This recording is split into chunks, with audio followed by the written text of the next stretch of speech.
Welcome to the Deep Dive. Today we're taking a closer look at the leadership of His Excellency President Julius Maada Bio of Sierra Leone. It's his birthday, May 12th, so it felt like a good time. Right. And the sources we're drawing on, they really present a positive view of his career, focusing on democratic commitment and national progress. Exactly.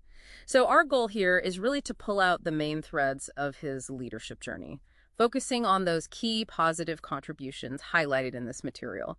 What's the starting point then? Well, the story really begins back in the early to mid-90s. Sierra Leone was facing, some serious challenges. Internal conflict, military rule, pretty complex stuff. Very. And that's the context where President Bio first got involved with the MPRC government, holding positions like Secretary of State. Okay, and then comes a really pivotal moment, doesn't it? January 96. He becomes head of state and he's only 32.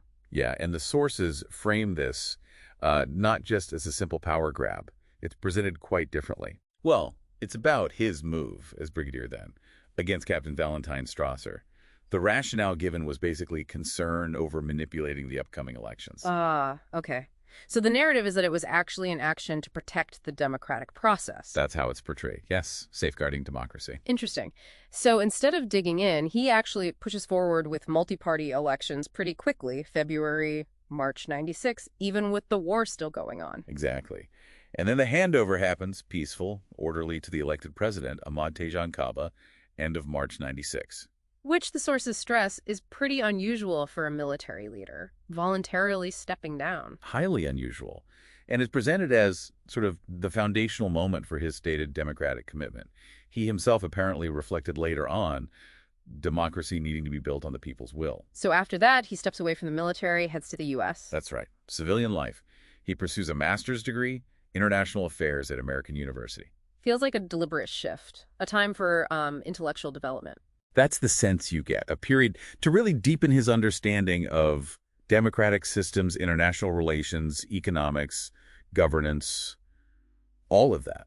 And perhaps that influenced his later ideas, like the slow path to democracy or the big focus on education. Very possibly. Yeah. That academic grounding likely played a role in shaping those policy priorities later on. Okay, let's fast forward then. 2018. He wins the presidential election, a democratic return to power. Yes. And one of the very first things he does almost immediately. The Free Quality School Education Program, FQSE. Right. Introduced by executive order within his first month.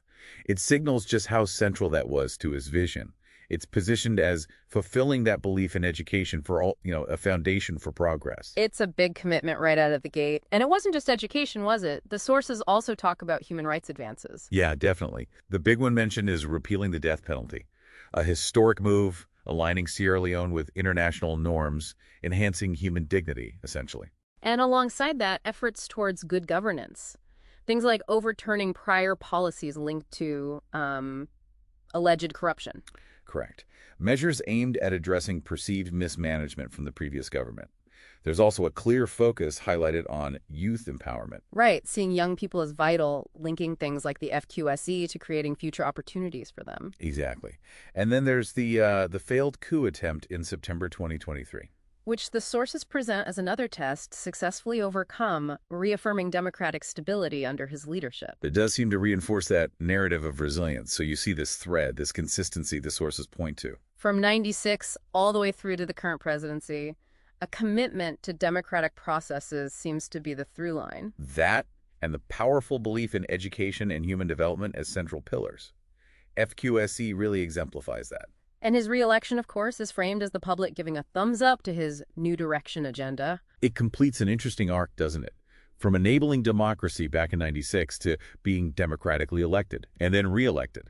It suggests that legitimacy, in this view, comes from the people. So, wrapping up our deep dive here, we've traced President Bio's journey as presented in these sources, that key 1996 transition, the academic period, and his current presidency with its focus on education, human rights, governance.